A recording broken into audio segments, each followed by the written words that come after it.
Okay, so this is my 2012 iMac. I had a 2010. I needed an inverter board for it and then a hard drive or whatever, so I changed that, fixed that. Then my dad's iMac broke, and instead of him having to buy parts for it, I just asked him if he wanted to trade. So he gave me his 2011 iMac, and then I gave him my 2010 that was working, and then I fronted the cost for the repairs on the 2011. Now, the same thing has happened to my brother's iMac, which is this one here. So this is my brother's 2012 iMac. It's the Blade style one.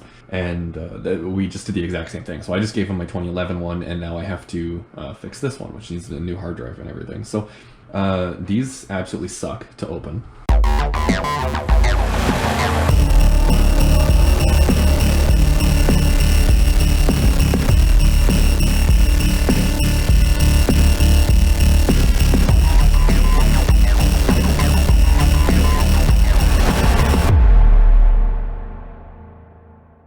I'm going to be using a rusty razor blade that I have intentionally dulled. So I took this and I was just scraping it completely flat on sandpaper, just some 320 grit to dull it down. So now it's completely safe, but that's because we have to cut the screen out. So we need to go on the edges and go in here, and we're going to be cutting in roughly I want to say like 6 or 7 centimeters. We basically want to try and stay away from the camera as much as possible, only cut about 5 centimeters in from there, but that should be enough of the adhesive cut that we can start prying it off. And then from there, once we actually have some visibility, we're just going to use one of these plastic guitar pick things from like iFixit or whatever. The hinge on this no longer has any support, so without this pillow here, it actually just sags all the way down, and that is a recall from Apple. They will fix that for free. However, we don't have a single authorized Apple repair shop in the city, and the closest one to me is in Winnipeg, Manitoba, which is about like 6 hours away. And because there's no like repair services that get done immediately, you have to make appointments. That means that I would have to pack this entire thing up, pay shipping out of pocket to send it to Manitoba to their Apple store, have it repaired, and then have it sent back. Or 2,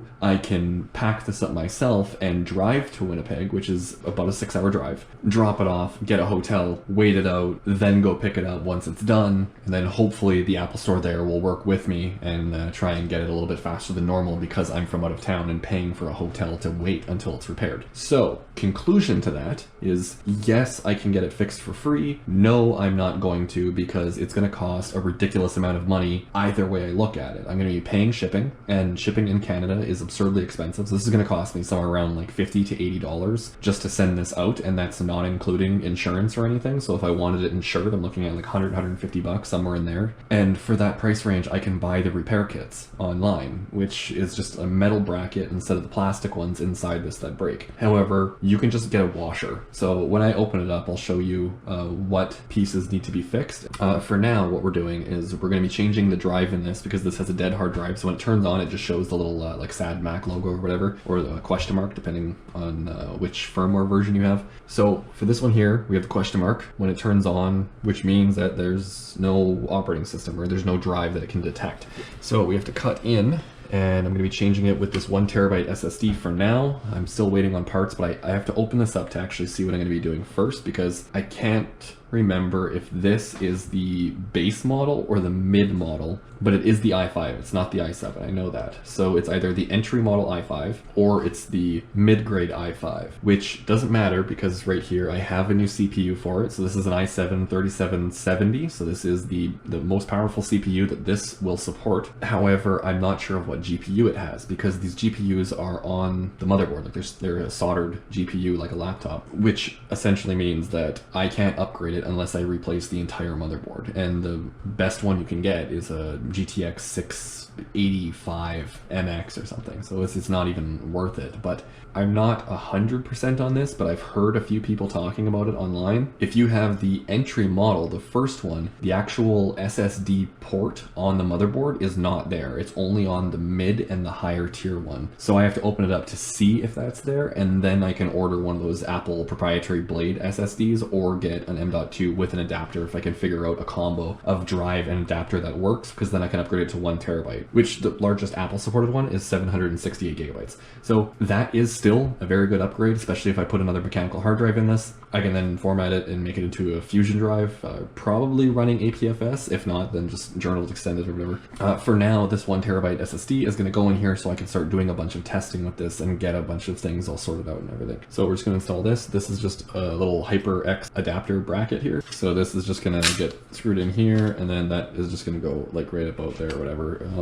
If this little adapter thing even fits, I'm not sure based on the screw holes and where they are. So if that doesn't fit, then I'm just going to double side tape this in there somewhere because it's an SSD. It doesn't matter. This isn't a laptop. It's not going to be banging around. And then we have 32 gigs of RAM here. And we have some screws. That's for the SSD to screw that all together if we need to. A little plastic thing here for like prying clips and stuff to get the cables out, and then a brush to clean out some dust once we're in there. However, I'm not going to clean anything this first time around because I want to get the SSD in. I want to install macOS 10.14, and then I'm going to test to check the thermals so that way we can get a good base reading of where this is at. So then once we start doing future upgrades and stuff with different thermal compound and everything and cleaning all the dust out and whatever, then we'll get a better reading of how much the performance was improved based on that. So right now we're just getting it working. So this is just going to be opening it, installing an SSD, putting it back together, installing macOS, and then that's it. Just going to start down here over by the power button side, and we're just going to start cutting. You also want to make sure that you don't cut into the glass because it's painted and it will scratch the black paint off. So now we're easily cutting through this. It's tightening up again right around here. On the corners you want to be careful. Go across the top. Being super careful around the camera here. Again, careful on the corners. It's starting to bind a little bit right there. Okay, so now we should be able to get in here enough with this plastic one. And we can just do another pass, and that's going to get rid of more of the adhesive that's on there. It's binding a lot right around here. You really got to be careful with this because if you flex the display too much, it's going to break the glass, and because the glass and display is one piece, you have to replace them together. It's almost impossible to find parts for all of this separate. Like finding just the glass is really hard to find. And we're just going to keep going back and forth, just lap after lap until we get through, and then this should start pulling forward a little bit. It's going to be connected, so we're not going to want to remove it entirely right away. Now, the angle of this here, I'm holding the back out towards the glass and the front in toward the aluminum. So that way it kind of has pressure this way. So an over exaggerated angle here is I'm holding it like this. So that way I'm not going to cut into the surface and I'm pulling this toward the glass. It's applying pressure on this corner here, and you can see how it flexes because they're so thin. So it's pulling it up. So it's like a U. So it's not going to cut into the aluminum, and it's not going to allow this edge to cut back into the screen. I'm just going to keep kind of just cutting.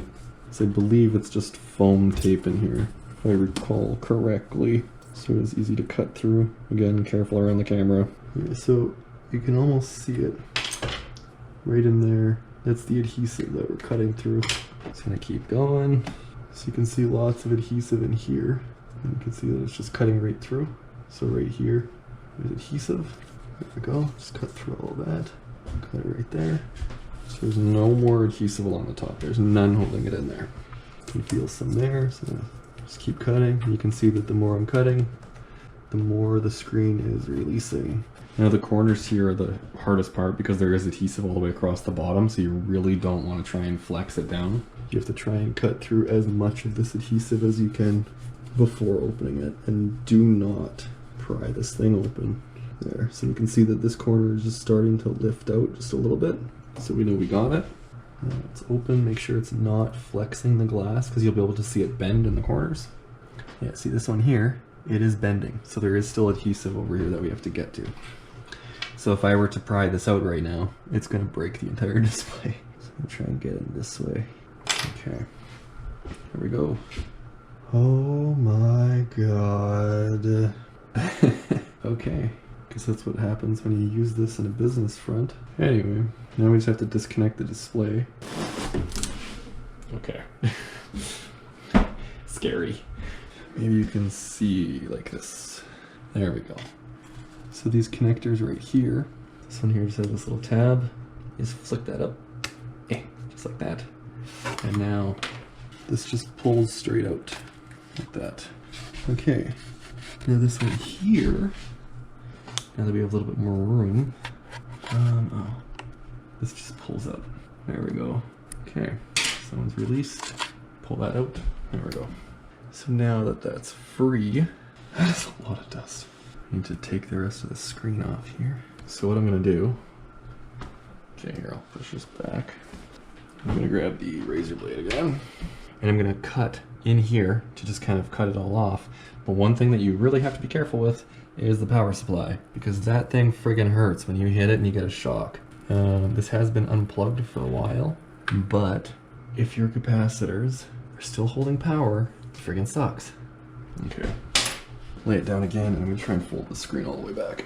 Let's lift this up, some more adhesive there. Now I'm holding up with my left hand so that it doesn't slide all the way down. A lot more adhesive there. That should be free. There we are. So that's the whole display. Now I can take my new iPad, move this somewhere safe. Wow, this is really light now. Okay, now with the screen out of the way, we'll be finally at the drive here, but we need to move the speaker first because there's screws under it. There's one here. Is there one down there? Yeah, I guess it's this one here that also goes through the motherboard, so it's a through screw, and then there's two under here, but we have to remove the speaker, so those are going to be Torx 10. T10s. So, T10. Now we're not removing the entire thing, we just have to move it out of the way, so just move it down. Just kind of slide that over. It is plugged in right here. So if we wanted to, we could just unplug that, but I'm not going to. It just needs to get out of the way a little bit. Just enough to get to this screw here. There we are. Now make sure that screw does not fall in there. Magnetic screwdriver would be a great asset. I'm gonna unplug this here. This is the SATA and power cable. And the hard drive is already coming out. Interesting. Well, it's broken anyway, so who cares? So now this entire thing should just remove. I don't know. It's in there. Whatever. I don't have to remove it fully. It's good.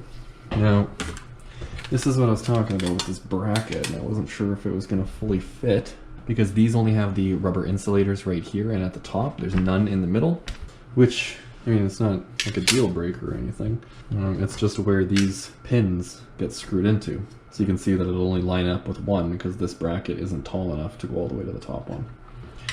So if you're only doing an SSD and you want to get one of these brackets, try and find one that's a little bit longer, would be my suggestion there. So you can see that the SATA connector on the back of it is going to go in the same orientation. And unlike the 2010 and 2011 models where it had the hard drive temperature sensor, these ones don't have that. So these can just plug right in. It doesn't utilize the extra connector there. So let's take that off. And now we can take these out. So these ones here are a 2mm Allen head.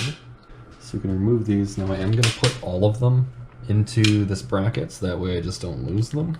So if I ever want to return back to a mechanical hard drive, which I do plan on doing in the future, I will have all of them in the actual computer. But before I do that, I have to see which one I can use, because this is obviously getting mounted at the top, so that way the cable reaches. So we're going to be using these top ones here because that lines up with where this would be. So these ones here, and then this drive is going to go here. The connectors are all in the same position, so that's the one we're going to use there. However, these two right here, one of them might interfere with this bracket. So with this bracket going on the drive, like that, and if we line this up like that, okay, so they do clear. So we're just going to use the bottom one. Yeah. Okay, so that'll work. Now let's put these back in. Actually, I'm gonna wait on those. I'm not gonna put those in all the way. They might hit the SSD. Okay, so I'll send these ones home since these don't interfere with anything. I'm gonna put the SSD in first before I send these ones in, just to make sure that there's enough clearance. So I need some screws for an SSD. So keeping up the nature of everything, let's use some black screws. That'll work. Okay, so I'm gonna be using a Phillips 2 for that. Oh yeah, that's perfect. Phillips 2. Plug that guy in, get the screw ready, get the SSD, slap that on. And I want the connector to be as far over this way as possible so it matches with where it's orientated on this, so that way the cables and everything reach. Because we could put it like this, But then in the computer, that's going to push the connectors further over from where they would naturally be. So you can see there that it wouldn't really fit. Well, it would, it'll still work. It's just it'll be a lot cleaner if we do it like this. So like that, it all lines up properly. So we can screw that in. Just gonna keep them loose right now so that way I can play around with movement. Okay, so now with all the screws just in finger tight, you can see that we have just a very slight left and right movement here. So I'm gonna push it all the way this way so that way I have enough room for these screws to go all the way in. So now I gotta tighten these down. I'm holding pressure on the SSD to push it over. There we go. Now we can switch back over to the 2mm hex. Send these guys home, make sure it doesn't hit the SSD. Oh yeah, we're golden. Last one here. Perfect. It's really close in there. Anyway, that's that. So now let's see here. So that one goes like that. So the L bracket goes that way, which means that this is going to go in here like this. Perfect. So let's plug this in. Okay, that's it. Just take this, plug that in. This guy right here is just going to dangle around. This guy here is going to go in, just like that. Perfect. So now, actually, I'm going to leave this bracket for now. We're not going to touch that. We're going to put these screws back in. So I'm going to switch back over to the Torx 10. I'm going to toss this top screw in. So I guess in hindsight, you don't actually have to take these screws out. That's only if you're removing the entire bracket. So you only have to take these two out over here. There we go. Done. Nothing happened. It was like that the whole time. So I can pull this up into there.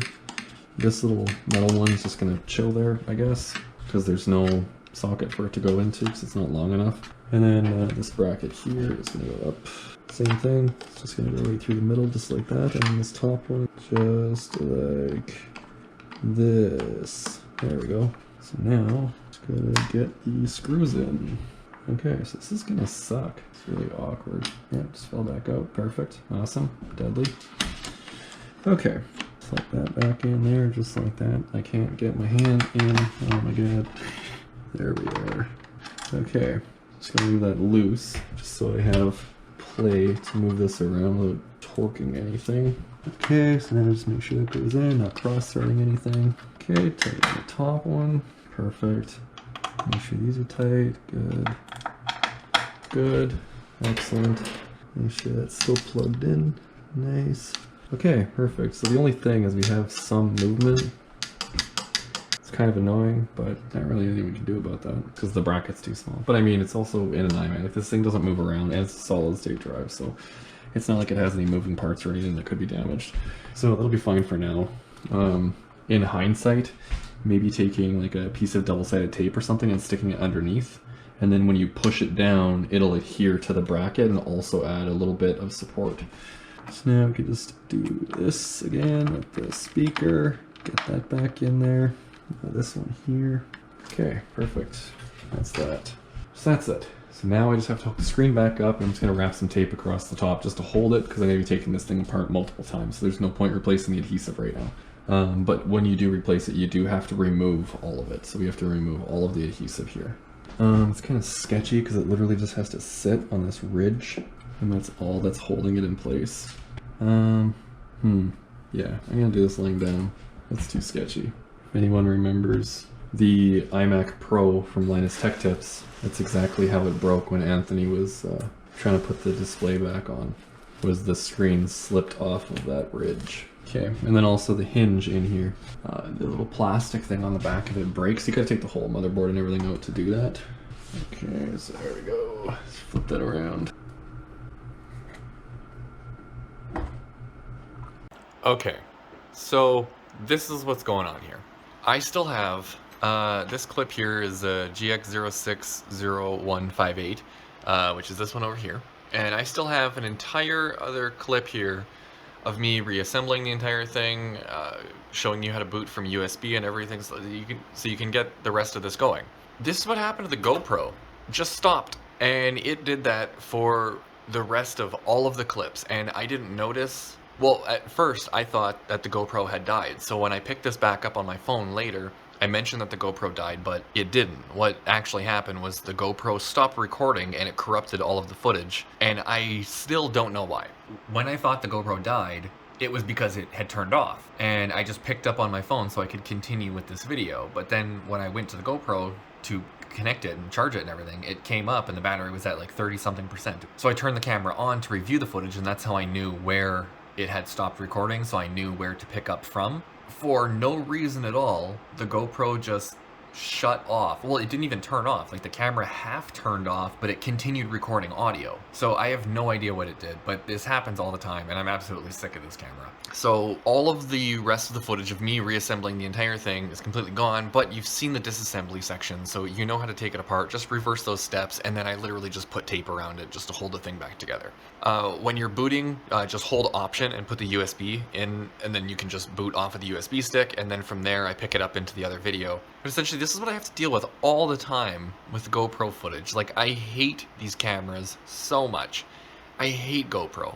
Not to say that recording on my phone is any better, but at least I know when I'm recording on my phone it's actually working, because the GoPro is on my head, I can't see it, and I didn't know that it did this until I had the computer completely set up and I was about to install macOS, and I noticed in the reflection of the screen when it was restarting that there was no blinking light on the GoPro, so I took it off to see what was going on. The thing was just off. And then when I was going back through the footage, in this last clip here, it cuts out right as I was booting from the USB stick. So I just figured that the camera just died. No big deal. But apparently when putting the footage onto the computer, the files were actually corrupted. So it was reviewable on the GoPro, but when I exported the footage to the computer, the files are corrupted. So I don't know. I'm getting sick of GoPros. I just ordered an Osmo Action, so I'm gonna try and pick up other videos on that whenever that arrives. But like, this is ridiculous because I just lost a whole bunch of footage information about this, and now I gotta make this stupid segment just trying to explain everything that happened. So what I'm doing here is just going to disk utility, so that way we can format the SSD to what we want. So it's the 1TB X400. Right now it should be like NTFS or whatever because I was using it on Windows. So I'm going to erase, we're going to call this Macintosh, and it's going to be APFS. Perfect, that'll work. Now we can erase that, gonna format it and everything, get it all ready for us. Perfect, perfect. Okay, so that's it, that's done, it's ready to go. So we can close out of that. Now we can install macOS, click continue. You gotta love these blistering fast USB 2.0 speeds. Okay, macOS 10.14. Yeah, agree to everything. This one right here. Your Mac needs a firmware update in order to install to this volume. Okay, so I'm guessing this probably had like 10.12 on it or something. Okay, cool. So we're going to quit the installer. We're going to go back to disk utility. Gonna go back to this drive here. We're gonna erase it. We're gonna go to, oh, god damn it. Now we only have APFS as the options. Okay, so now we have to format this in terminal. Oh my god, I hate Apple. Why do you do this? I can't install on this, but it, oh my god. Okay, so now I'm gonna go to utilities here, go to terminal. I'm gonna drag this down so it's really big. I'm gonna type in disk util list. So disk util list. Enter. It's going to list everything that's here. So now we have to find the drive. That's the flash drive there. So we're looking for the 1TB one. Where is it here? It's got to be, there we are. Okay, so this one here, 1TB. So that is disk 22. Physical storage is disk 0. What the hell is that? Okay, some weird's going on here. Anyway, we need to format this disk 22. Okay, deadly. So I need to like tripod this thing real quick here. So there we go. Okay, so now we just have to type in disk util erase disk with a capital D JHFS plus. So that's going to be journaled extended. Now we need to name it. So I'm just going to rename it Macintosh again. Macintosh, and now I need to select the drive, which was dev disk 22. Cannot manually format an existing APFS container disk. Why? Why? Okay, hold on. Let's go So now it's not mounted, so we can try this one. No bueno. Let's try adding S1. Awesome. Doesn't work. Oh my Christ. What the hell am I supposed to do here? This is deadly. I love Apple so much. Like, this is so nice. I'm so glad it's like this. It's saying you cannot manually format an existing APFS container disk. So what if we delete the container? Maybe? Okay, so I don't know. Disk util APFS and then delete container. Delete container with a capital C. And then we'll try that disk. So dev disk 22. Hey, that works. Okay, so got rid of that container. Let's see if that's still there. Hey, did that work? Disk 22 is gone entirely. So where's the 1 terabyte disk now? Oh, it's now labeled at the top here. It is disk 0. So now let's try that. So disk util erase disk JHFS plus Macintosh now dev disk 0. Now let's see if it'll format that. Hey, there we are. Okay, so now it's working. So we have to delete the container first. Okay, deadly. So that's done. Now we'll quit terminal, go back to the Mac OS installer here. Yes, agree, yes. Hey, look at that. It's available now. Next. Okay, it's done. Now we just wait until this finishes installing, and I guess I have to do a whole bunch of updates to upgrade the firmware on this, so then I can reinstall this again as APFS. But I guess this does give me a good opportunity to speed test the drive, I guess, in Journal Extended, and then I can do another speed test with APFS and see if it's any faster. So that's kind of neat, I guess, whatever. Yeah, so I'm just gonna let this install. Okay, Ben from the future again. So what I was saying about doing a speed test between HFS Plus and APFS was that APFS is supposed to be a lot faster. So I figured, okay, well, I could just install on this, I could run speed tests and everything to see how the drive is actually performing, and then just reinstall it again as APFS, so that way everything's as up to date as I want it to be. But it turns out that as soon as it actually installs on the HFS Plus drive and then converts it to APFS. So you can't do Journaled Extended with 10.14, but for whatever reason you can't install it unless it's Journaled Extended and then it installs as APFS. So then if you're reinstalling it, then APFS works. I don't know. This was just such a headache. And then and the setup screen also crashed, which you're about to see next, and I had to shut it down, I had to restart. Long story short, I got it all working. It's all working. So just hang tight, we're almost there. We've almost finished the video. I'm just trying to connect to the Wi-Fi, man. And it crashed. Hey, why? So it turns out that even formatting the drive to HFS Plus before installing, it still forcefully installs as APFS no matter what, so I can't get 10.14 to even install on HFS Plus, so I can't do a comparison between the two file systems. Whatever, that's what it is. So you might be wondering what's with the keyboard. Well, that was another fun Apple thing.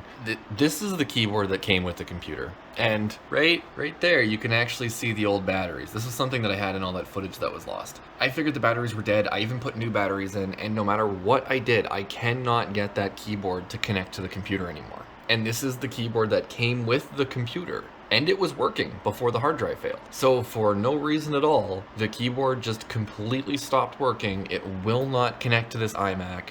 This is the only newer Mac that I have left in the house, so it's not trying to connect to anything else. I've even tried turning everything off and connecting just in case for whatever reason the Bluetooth was connecting to something else, and that's not the case at all. So I ended up having to use the Logitech keyboard because I literally could not get the Apple one working, and even in the operating system I couldn't get it working. interesting. I have no idea. I've run 10.4 on this exact style of iMac before, and the keyboard works fine, so it's nothing to do with the operating system. I don't know. Keyboard doesn't work.